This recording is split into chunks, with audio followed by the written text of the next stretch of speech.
Hello friends, അസ്സലാമു അലൈക്കും. ഇന്നത്തെ റെസിപ്പിയാണ് മിൽക്ക് പുഡിംഗ് റെസിപ്പി. നല്ല ടേസ്റ്റിയായ ഡെസേർട്ട് റെസിപ്പിയാണ്. അപ്പോൾ സ്കിപ്പാക്കാതെ കണ്ട് നല്ലതുപോലെ നമുക്ക് ഉണ്ടാക്കിയെടുക്കാം. പെട്ടെന്ന് റെസിപ്പി കണ്ടു നോക്കാം.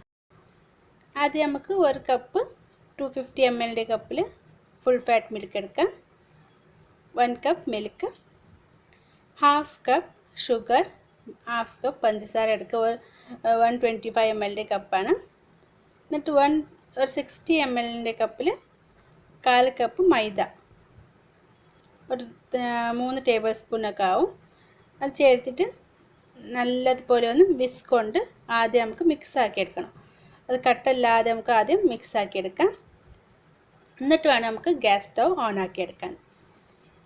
നല്ലതുപോലെ ഇങ്ങനെ മിക്സ് ആക്കിയ ശേഷം എന്നിട്ട് നമുക്ക് ഗ്യാസ് സ്റ്റവ് ഓൺ ആക്കാം. ഇത് ലോ ഒരു മീഡിയം ഫ്ലെയിമിൽ വെച്ചിട്ട് കണ്ടിന്യൂസ് ഇങ്ങനെ മിക്സ് ആക്കി എടുക്കണം. നല്ലതുപോലെ കുറുക്കിയെടുക്കണത് ഒരു ക്രീമി ടെക്സ്ചർ വരുന്നവരെ നമുക്ക് കുറുക്കിയെടുക്കാം. ഈ കൺസിസ്റ്റൻസി ആകുമ്പോൾ നമുക്ക് ഓഫാക്കി എടുക്കാം. ഇതൊക്കെ വേണ്ടിയില്ല ബിസ്ക്കറ്റ്സ് എടുക്കണം. സോൾട്ട് ബിസ്ക്കറ്റ് അല്ലാതെ സ്വീറ്റ് ബിസ്ക്കറ്റ് എടുക്കണം കേട്ടോ. ഞാൻ അവിടെ മാറി ബിസ്ക്കറ്റാണ് എടുത്തിട്ടുള്ളത്. നമുക്ക് ഡൈജസ്റ്റീവ് ബിസ്ക്കറ്റ് ഏതും എടുക്കാം. എന്നിട്ടൊരു പുഡിംഗ് ട്രേ ഇല്ലാത്തവർ ഇങ്ങനത്തെ ഐസ്ക്രീം ബൗൾ വെച്ചിട്ട് ചെയ്യാം കേട്ടോ. എന്നിട്ട് ഒരു 6 to 8 ബിസ്ക്കറ്റിനോട് അറേഞ്ച് ആക്കി എടുത്തിട്ടുണ്ട്. എന്നിട്ട് ചൂടോടുക്കനെ നമ്മൾ അപ്പോൾ റെഡിയാക്കി വെച്ച മിക്സ് ഇട്ട് കൊടുക്കണം. അത് കുറച്ച് തണുത്താൽ കട്ടിയാവും. അങ്ങനെ കട്ടിയാൽ ഒന്നുകൂടി ചൂടാക്കിയിട്ട് നമുക്ക് ഇട്ട് കൊടുത്താൽ മതി. എന്നിട്ട് കുറച്ചുകൂടെ നട്ട്സിനാണ് സ്പ്രിങ്കിളാക്കി കൊടുക്കുന്നുണ്ട്. കുറച്ച് ആൽമണ്ട്സ്, പിസ്റ്റാച്ചോ ഏതായാലും നമുക്ക് കയ്യിലുണ്ട്. അത് നമുക്ക് കുറച്ച് ചെറുതായി ചോപ്പാക്കിയിട്ട് എന്നിട്ട് സ്പ്രെഡാക്കി കൊടുക്കാം. എന്നിട്ട് ഇത് ഒരു റൂം ടെമ്പറേച്ചറിൽ നമുക്ക് കൂളാക്കാൻ വേണ്ടി വെക്കണം. ഒരു 10 മിനിറ്റ് വെച്ചാൽ മതി. അതുവരെ നമുക്ക് വിപ്പിംഗ് ക്രീം റെഡിയാക്കി എടുക്കാം. ഒരു 1/2 കപ്പിനോടെ വിപ്പിംഗ് ക്രീം എടുത്തിട്ടുണ്ട്. എന്നിട്ട് സ്വീറ്റിന് വേണ്ടി ഞാനിവിടെ കണ്ടൻസ് മിൽക്ക് 2 ടേബിൾ സ്പൂൺ ചേർത്ത് കൊടുക്കുന്നുണ്ട്. നമുക്ക് കണ്ടൻസ് മിൽക്ക് ഇല്ലെങ്കിൽ ഷുഗർ പൗഡർ ചേർത്ത് കൊടുക്കാം. ഒരു 1/4 ടീസ്പൂൺ വാനില എസൻസ് കൂടി ചേർത്ത് കൊടുക്കാം. ഒരു നല്ല ഫ്ലേവർ ആയിക്കറോ. എന്നിട്ട് നല്ലതുപോലെ ഒന്ന് ബീറ്റാക്കി എടുക്കാം. ഇതിന് മുമ്പായിട്ട് ഞാൻ കസ്റ്റേർഡ് ബിസ്ക്കറ്റ് പുഡിങ്ങിൻ്റെ റെസിപ്പി പോസ്റ്റ് ചെയ്തിരുന്നു. അത് കാണാത്തവരുണ്ടെങ്കിൽ ഡിസ്ക്രിപ്ഷൻ ബോക്സിൽ അതിൽ ലിങ്ക് ഞാൻ അയച്ചിട്ടുണ്ടാവും. ഒന്ന് കണ്ടു നോക്കാം കേട്ടോ. അപ്പോൾ ആദ്യമായിട്ട് കാണുന്നവരൊന്ന് സപ്പോർട്ട് ചെയ്യണേ, സബ്സ്ക്രൈബ് ചെയ്തിട്ട്. നല്ലതുപോലെ വിപ്പാക്കി എടുക്കാം നമുക്കിത്.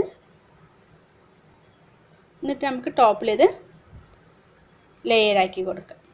നീറ്റായിട്ട് ഒരു പെലാഗ് നൈഫ് വെച്ചിട്ട് നീറ്റായിട്ട് നമുക്കിതൊന്ന് അറേഞ്ച് ആക്കി കൊടുക്കാം. എന്നിട്ട് ബാക്കി വന്ന് കുറച്ചും കൂടി ഡ്രൈ ഫ്രൂട്ട്സ് നമുക്ക് മുകളിൽ സ്പ്രിങ്കിളാക്കി കൊടുക്കണം.